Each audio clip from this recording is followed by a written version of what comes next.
الحمدللہ والصلاة والسلام علی رسول اللہ اما بعد۔ صحیح بخاری اور صحیح مسلم کے اندر یہ حدیث موجود ہے۔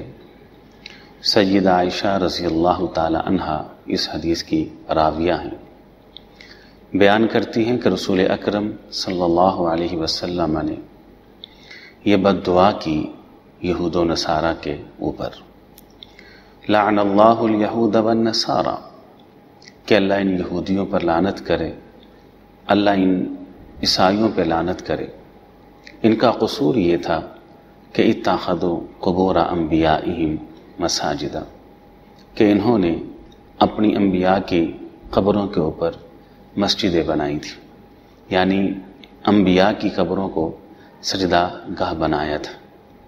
یہ حدیث اس بات کی بڑی واضح دلیل ہے کہ قبرستان کے اندر مسجد بنانا یہ جائز و درست نہیں ہے، اور مساجد کے اندر قبر بنانا یہ بھی جائز و درست نہیں ہے۔